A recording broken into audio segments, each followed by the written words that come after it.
Bonjour, bonne gens. Alors, euh, aujourd'hui, je vais prendre le temps, je vais voir combien de temps ça va durer, de vous faire une esquisse de l'histoire de la République romaine. J'en ai déjà parlé. Pour moi, la- on apprend toujours de l'histoire. Et donc, il se trouve que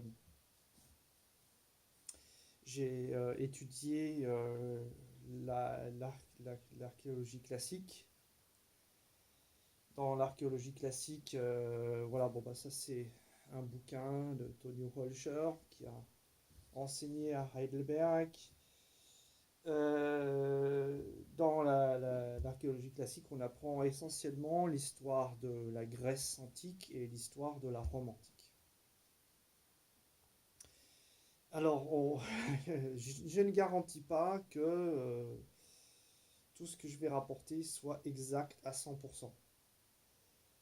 Mais je ne vais pas faire toute l'histoire non plus. Mais en gros, si vous voulez, je pense que ça, c'est des choses qui sont connues. On sait que Rome a été fondée par Rémus Romulus, tralala, ça c'est la légende. On sait qu'il y a eu 7 rois, en terminant par Tarquinius Superbus, alors Tarquin le Superbe, qui devait être un roi étrusque. Donc on a une influence étrusque sur la civilisation romaine. On est plutôt dans la partie nord de l'Italie, même si on est au milieu. On est dans le Latium. Et en fait, Rome va commencer à se structurer comme république et manger petit à petit les territoires voisins, les Sabins et par exemple la Campania euh, de l'Italie, qui va jusqu'à Naples, et ensuite s'étendre à toute la botte de l'Italie. Ça, c'est durant donc le 5e, 4e, 3e siècle avant Jésus-Christ. Ensuite, ils étendent leur influence dans l'espace méditerranéen. Déjà, donc, ils ont rencontré la civilisation grecque qui était déjà présente dans le sud de l'Italie. On a des ruines à Paestum, par exemple. On a plein aussi en Sicile. Il faut se rappeler qu'Archimède a vécu en Sicile, par exemple, à Syracuse, et Syracuse était une cité, une colonie grecque.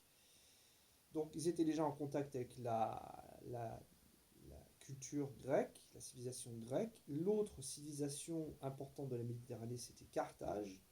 Donc les Carthaginois qui étaient donc des descendants phéniciens. Et en fait, c'est au tournant des années 200 avant Jésus-Christ qu'on a les premières oppositions entre Rome et les Puniques, donc les Phéniciens, les Carthaginois.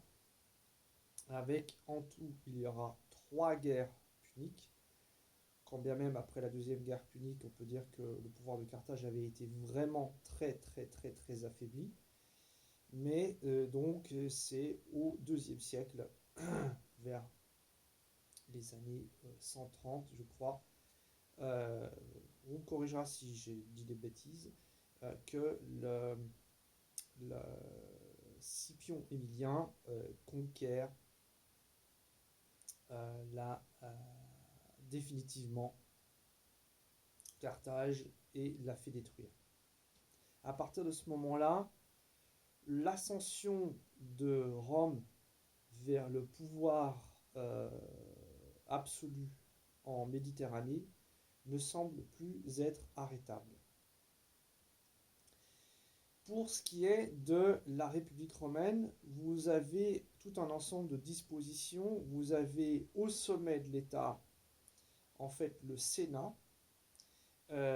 qui est composé pour la plupart de grandes familles nobles romaines, patriciennes. Alors, en fait, la nobilitas, le caractère noble, s'acquiert parce qu'on appartient à une famille de patriciens, un patresse, donc patriarcat, d'où le mot patriarcat.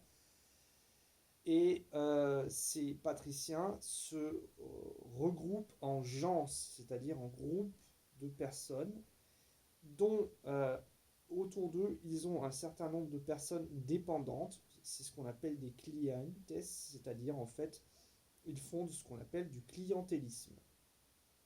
En gros, ils s'occupent de ces gens qui sont dépendants d'eux pour tout un ensemble de raisons, pour par exemple leur donner, leur fournir du travail, pour leur fournir un logement, pour être reconnus dans la société, pour avoir par exemple accès à certains passe-droits, etc., etc., etc. Et c'est la plupart des gens qui ne sont pas membres de ces familles de patriciens se constituent au cours du temps en plèbe, c'est-à-dire en peuple, en population, qui va elle-même avoir euh, au sein du mouvement républicain, au sein de la structure républicaine, un des représentants, ce qu'on appelle des tribuns. Les tribuns sont les représentants de la plèbe, et en gros, si vous voulez, les sénateurs sont les représentants et les équitesses, hein, c'est-à-dire ce qu'on appelle les chevaliers, sont les représentants de la noblesse patriarcale romaine. Au sommet de tout ça sont élus des consuls qui qui ne peuvent exercer leurs fonctions que sur un temps très limité. En général, c'est 1 ou 2 ans. Ça va être 2 ans.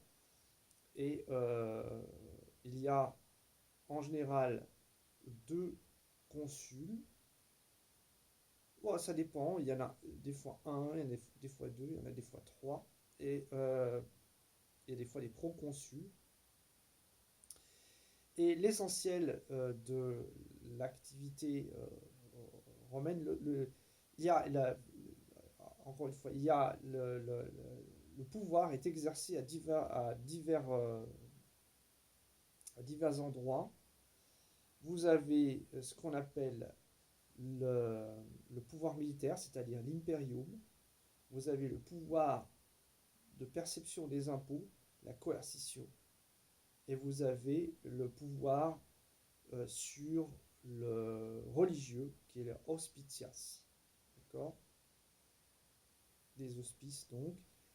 Euh, le chef du pouvoir religieux s'appelle le Pontifex Maximus. Parce que dans la tradition romaine, Romulus a été, euh, Rémus a été assassiné par son frère sur la rive gauche du Tibre. C'est pour ça que jusqu'à très tardivement, il n'y a pas de construction à Rome sur la rive gauche du Tibre, puisqu'en italien, on sait que la rive gauche, c'est sinistre. Hein. Gauche, c'est sinistré. Et sur cette rive gauche du Tibre, on construit alors, sous Auguste et Adrien, on va construire des mausolées, mais sous d'autres temps, il y a tout simplement euh, une nécropole. Donc c'est consacré aux morts. Donc on n'y construit pas d'habitation pour les vivants. Et donc celui qui construit les ponts sur le Tibre, c'est celui qui établit les liens entre le monde des vivants et le monde des morts. Donc vous voyez, c'est celui qui fait l'intercession et qui est considéré comme le chef des activités religieuses, tout simplement. Et c'est un titre qui est gardé, bien entendu, par le pape. Euh, il y a aussi, de temps à autre, en cas de crise, la possibilité d'avoir un dictateur, mais seulement en cas de crise. Alors c'est arrivé à plusieurs reprises. Par exemple, il y a la Seconde Guerre punique où Hannibal franchit les Alpes avec ses éléphants. Et là, c'est la crise parce que l'armée d'Hannibal arrive aux portes de Rome. Et il y a un chef militaire qui s'appelle Camille, qui est euh, en fait exilé parce qu'on craignait qu'il prenne trop de pouvoir. Et à Camille, on lui dit, on le rappelle en toute urgence, on lui dit il faut faire quelque chose, il faut que tu sauves Rome. Et lui, donc, il lève une armée. Alors, il y a tout un discours légendaire qu'il aurait tenu en disant voilà, allez-y, combattez-vous pour Rome, etc. Bon, Ça reste à vérifier si c'est vraiment véridique, mais bon, dans l'urgence, et à lui, on lui confie par exemple la dictature, c'est-à-dire le pouvoir de justement d'édicter des lois d'urgence, hein, une espèce d'état d'urgence, donc voilà, d'où le terme de dictateur. C'est un terme que, par exemple, aussi Jules César aura enfin, c'est pas un terme qu'il aura eu, c'est-à-dire c'est un titre qu'on lui aura confié à plusieurs reprises. Et justement, ce qui m'intéresse, c'est le développement de cette histoire. C'est-à-dire qu'à partir de la Troisième Guerre punique, les tensions entre la plèbe et l'aristocratie, disons les patriciens, les familles nobles, ne cessent de monter. Les conquêtes militaires sont de plus en plus importantes et il s'agit de la répartition, hein, des terres. C'est-à-dire que, en fait, beaucoup, par exemple, de militaires engagés sont des gens du reste de l'Italie qui sont parmi les gens. Les patriciens ont pris l'habitude de s'établir aussi par exemple, dans la campagne romaine, dans la campana, et ils ont des grandes propriétés foncières, ce qu'on appelle les latifundia, et ils dirigent ces propriétés foncières, et en gros, ils s'organisent en utilisant des gens qui travaillent pour eux. Et il y a un moment où euh, toute cette plèbe qui s'est battue notamment pour Rome revendique leur propre terre. Et il va y avoir certains chefs militaires, certains chefs politiques à Rome, l'armée, enfin les activités d'armée, ça je l'ai expliqué dans un autre contexte. Euh, si vous voulez avoir du prestige à Rome, de l'autorité, de l'autoritas, de la dignitas, mais il faut passer par une carrière militaire, puisque le principe de Rome, c'est l'empire, c'est l'extension, et quand vous revenez d'une victoire, eh bien vous avez le triomphe et vous gagnez beaucoup de popularité. Et donc on a deux frères qui s'appellent les Gracques. Il y en a un qui s'appelle Tiberius, l'autre qui s'appelle Caius, je crois, et qui, eux, se prennent le parti des plébéiens, donc des pauvres. Et ils ont obtenu même des réformes, euh, mais ces réformes ne vont pas durer parce qu'il y a une réaction du Sénat, euh, donc les riches, qui vont faire assassiner coup par coup les pauvres deux frères Gracques. Là, on est entre 120, à peu près 130 et 120 avant Jésus-Christ, juste après la troisième guerre punique. Et ensuite, vous avez euh, un de ces ressortissants des plébéiens, un tribun, qui s'appelle Marius, vers 100 avant Jésus-Christ, qui va exactement reprendre le flambeau des Gracques. Et lui aussi va connaître un sort, il va être d'abord, on va le tenir à l'extérieur. Son principal adversaire s'appelle Sulla, ou Silla. Euh, ça dépend comment on l'écrit. Et Silla, lui, va obtenir la dictature. On va dire, c'est un méchant dictateur. Non, c'est parce que justement, il a les pleins pouvoirs dans une période de crise. Et c'est à ce moment-là où on va dire à Marius, tu te tiens éloigné et tu ne franchis pas une rivière qui se trouve au nord de l'Italie, qui s'appelle le Rubicon. C'est-à-dire que c'est justement là où on protège, le Sénat décide de se protéger en empêchant les chefs militaires qui sont éventuellement populaires et qui vont éventuellement justement se battre pour leurs soldats pour qu'ils acquièrent des terres, donc qui sont plus proches des plébéiens.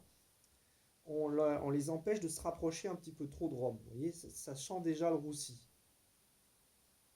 Marius meurt et Sulla d'ailleurs va terminer rapidement sa carrière. Je pense qu'il avait une maladie, il va avoir une maladie importante, parce qu'il se retire en moins 79 et un an après, il meurt. Donc il devait savoir qu'il était gravement malade, à mon avis. Euh, c'est rare dans l'histoire de Rome, c'est que les gens meurent dans leur lit, hein.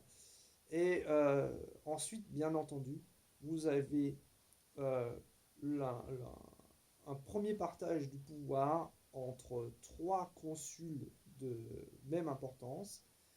Je ne vais pas vous rentrer dans les noms, mais vous avez effectivement l'un d'entre eux s'appelle Pompée. Euh, et face à Pompée, qui représente plutôt Pompée a des clients un peu partout dans la Méditerranée, il est très puissant, justement grâce à sa clientèle. Et vous avez un jeune qui a, on pourrait dire, les dents qui rayent le parquet, qui s'appelle Caius Julius César. César. Ce Jules César, lui, il a des ambitions. En fait, il prend le parti des plébéiens. Il, disons que il, euh, il est très dispendieux, et il fait des largesses envers pareil, sa clientèle. Ça plaît à pas mal de gens. Et puis au bout d'un moment, justement, des gens comme Pompée finissent par se dire, celui-là, nous embête.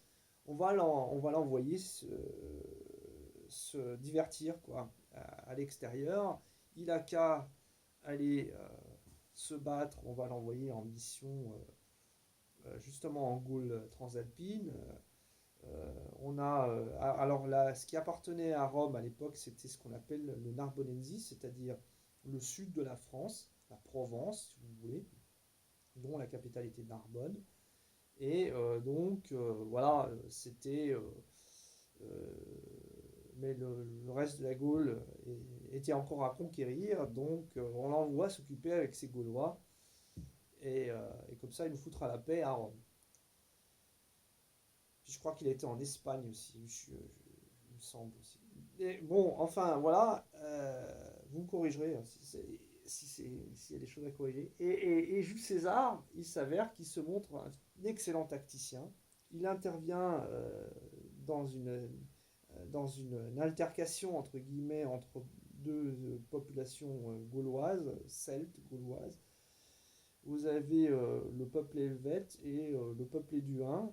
Et les Helvètes, pour une raison obscure, demandent à transitionner à travers le territoire des Éduins.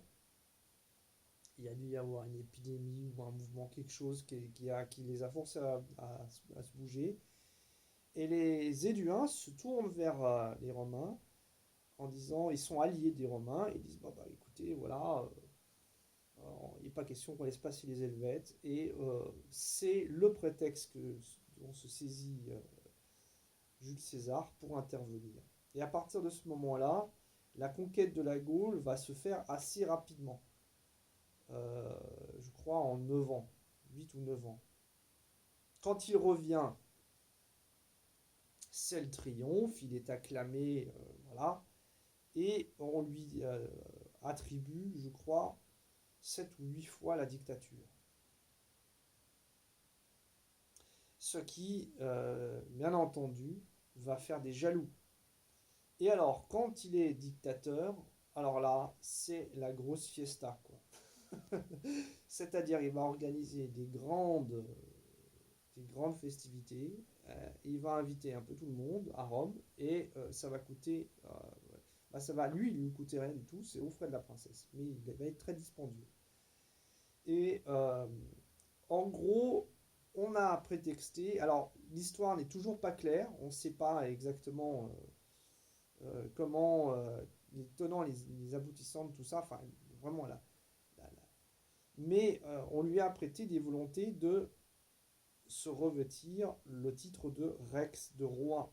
Donc depuis Tarquin le Superbe,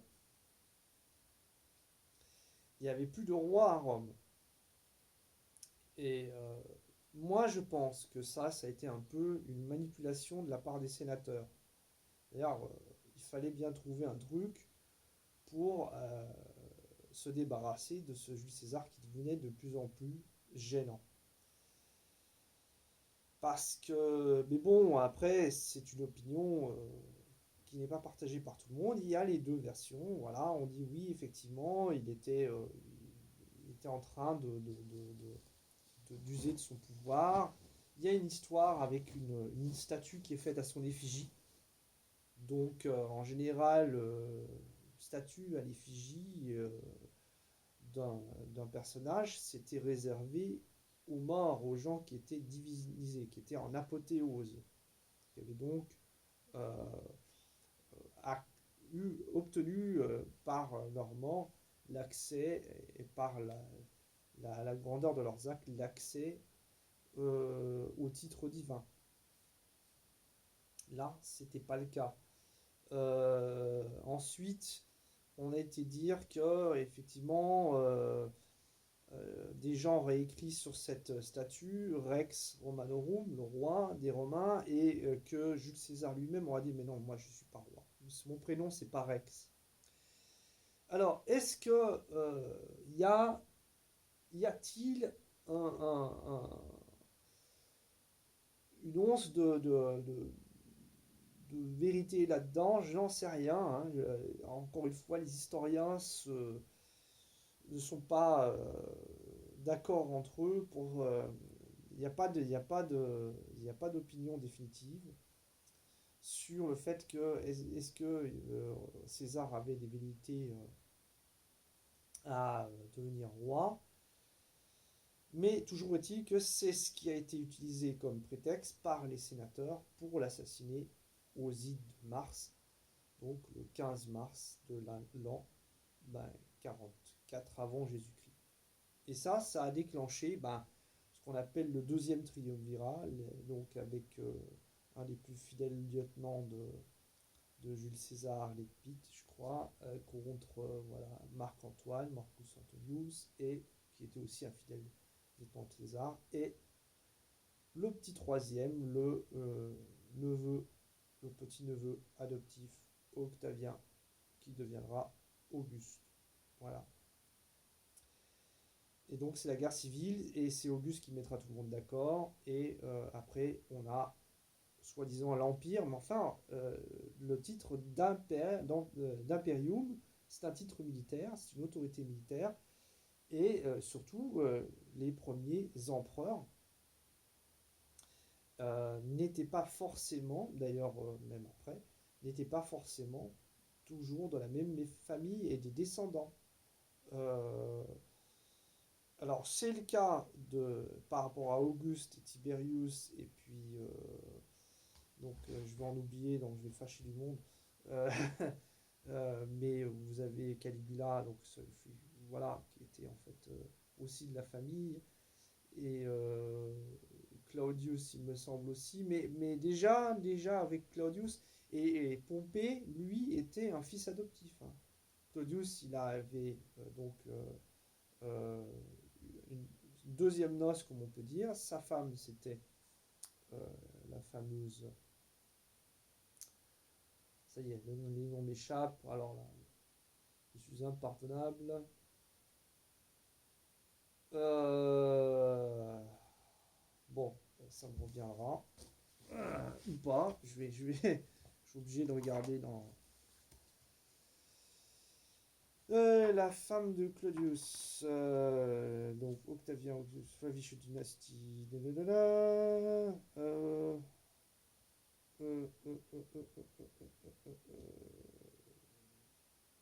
J'ai dit Néron, hein, c'est donc le fils d'Agrippine. Ah oui, oui. Bon, voilà. Donc Agrippine, c'était la deuxième femme de Claudius. Néron, c'était le fils d'Agrippine, mais donc c'était un fils adoptif. Voilà. Et après, avec les Flaviens, ça va pareil. Euh, donc on a bien sûr,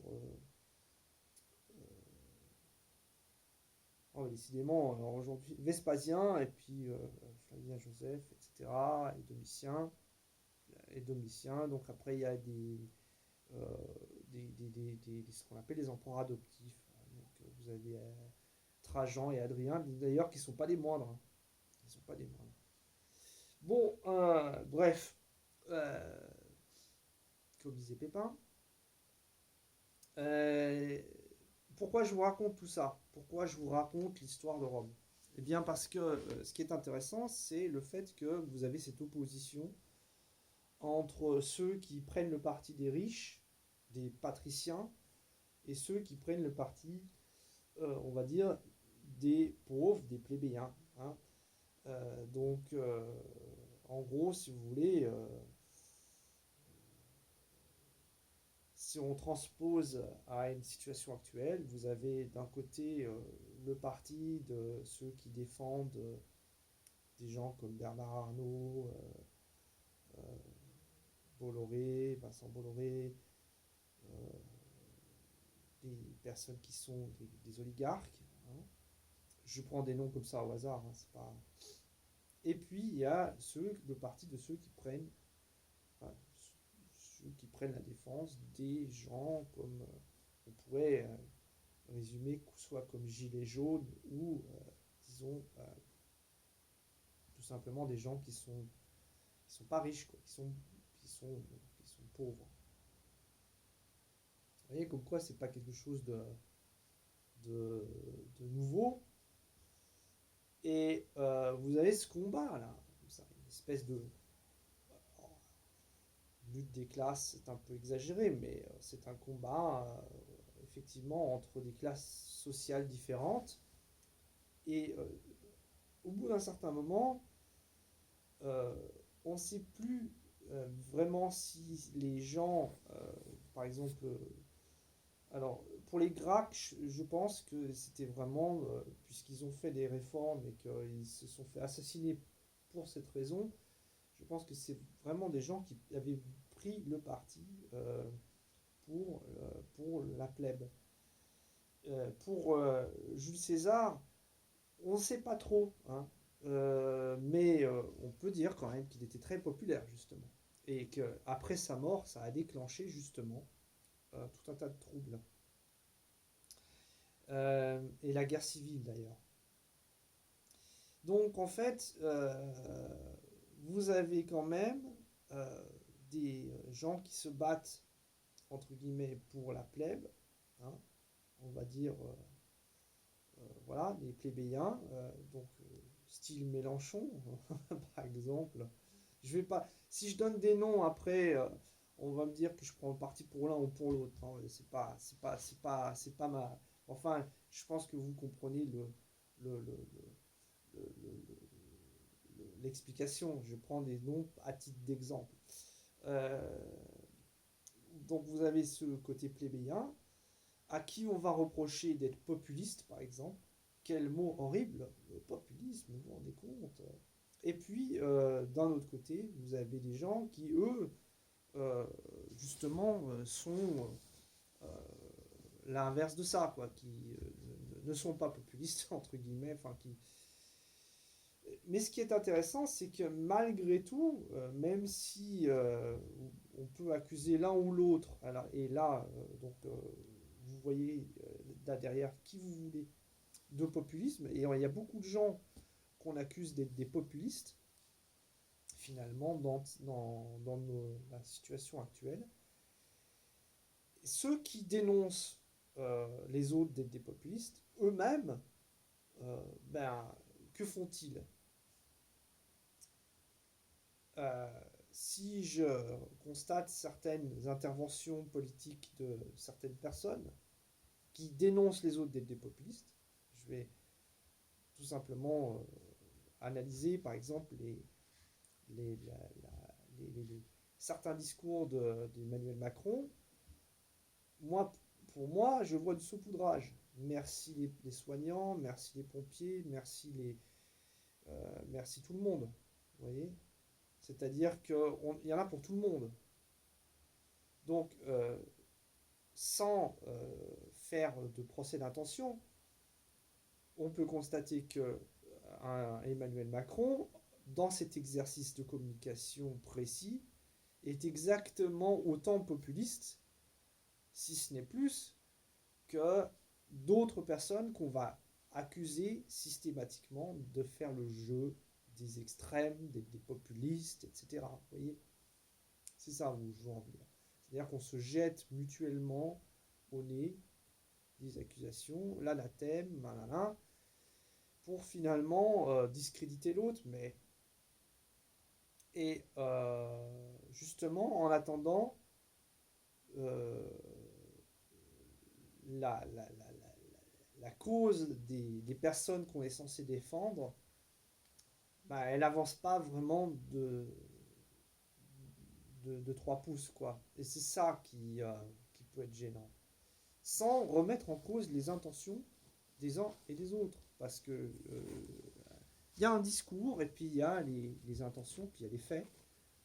Et bon, voilà, il faut d'abord voir les faits. Et puis, effectivement, il y a certainement, parmi les gens qui sont accusés d'être populistes, il y a des Gracchus. Ouais, il y a certainement des Gracchus. Il y a certainement des gens qui sont intimement convaincus de ce qu'ils pensent et de ce qu'ils disent. À vous de faire le discernement. Mais vous voyez que ça fait déjà un moment pour moi que je pense que nous sommes dans une phase de l'histoire qui ressemble beaucoup à la fin de la République romaine. Euh,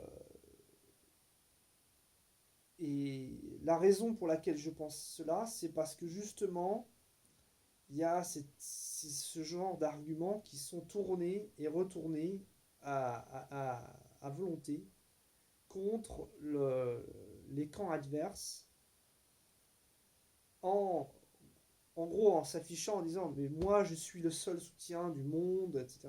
De tout le monde, et les autres qui disent mais non, mais moi c'est moi. Vous voyez un peu avec des sensibilités bien sûr. Il va de soi que Mélenchon va être beaucoup moins le soutien de, des- de l'oligarchie que, je ne sais, justement, à Emmanuel Macron ou à quelqu'un qui va être plutôt issu d'un parti traditionnel de droite, vous voyez ce que je veux dire. Mais évidemment, ça tombe sous le sens ce que je suis en train de dire. Mais en gros, il y a quand même dans le discours des accents, c'est-à-dire des accents démagogiques. Et quand je dis ça, c'est pas du tout péjoratif. Ça veut dire que c'est normal qu'on cherche à s'adresser à tout le monde. Et c'est normal qu'on cherche à vouloir convaincre le plus de personnes possible. Seulement, c'est toujours utilisé par les autres comme des arguments, voilà, pour dénigrer, pour dire lui, il est populiste, parce qu'il a dit ceci, parce qu'il a dit cela. Et en fait, c'est un peu comme à la fin de la République, finalement, euh, quand le triumvirat échoue, parce qu'avant le triumvirat avec Octavien et Marc-Antoine et Lépite, il y a le triumvirat avec Julius César, Pompée et Crassus. Et ce triumvirat échoue. C'est la guerre civile qui est programmée, puisque Jules César va combattre les armées de Pompée. Et donc déjà, c'est là. Et en fait, chaque camp est en train d'incriminer l'autre et utilise des arguments et va utiliser ses gens donc pour dénigrer, pour combattre l'autre. Et vous voyez, c'est ça qui traîne dans l'air, à mon avis, un peu. Et voilà, je pense que on peut prendre l'occasion de réfléchir à cette situation. Parce que on sait de l'histoire que pour les Gracques, par exemple, ça s'est mal terminé pour eux. On sait de l'histoire que pour Marius, ça s'est mal terminé pour lui. on sait dans l'histoire que pour Jules César, ça s'est mal terminé pour lui. Donc, euh, même si au fur des revendications, etc., au fur et à mesure, finalement, les plébéiens vont obtenir petit à petit des concessions, des terres, etc., et in fine, mais bien plus tard, je crois que c'est sous Caracalla, on a la reconnaissance de la citoyenneté romaine pour tous les ressortissants, euh, les pérégrins de l'Empire romain. Mais alors là, on est en 200 hein, après Jésus-Christ. Mais en fait,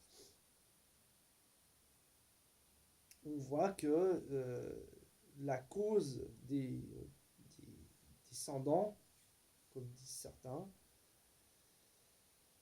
elle avance très très très très très très très très lentement et qu'il y a des tas de personnes qui s'étripent en attendant pour faire avancer cette cause. Et finalement, le combat est lui-même très difficile à faire avancer. Bon, est-ce qu'il est possible de faire autrement? Est-ce qu'il est possible de, de tenter une, une, comment dire, une médiation entre ceux qui ont, pas tout, mais beaucoup, hein, et qui veulent peu partager, et ceux qui n'ont pas grand-chose? Est-ce qu'on peut faire cette médiation? Parce que finalement, ben, ceux qui ont beaucoup, ils ont beaucoup parce que les autres participent à ça, hein. Ça me paraît évident, ça aussi. Bon, j'ai pas la solution. Si je l'avais, je crois que voilà, c'est pareil, hein. Mais donc, voilà, je voulais vous faire part de cette petite réflexion parce qu'il me semble intéressant, pas une petite longue réflexion maintenant, parce qu'il me semble intéressant d'analyser ce qu'on peut tirer de l'histoire. Et encore une fois, même si comparaison n'est pas raison, il y a certains parallèles qui sont quand même assez intéressants entre l'époque romaine et notre époque moderne. Bon, Veni, lui dit, et puis on verra bien, hein. Ok, bonjour chez vous.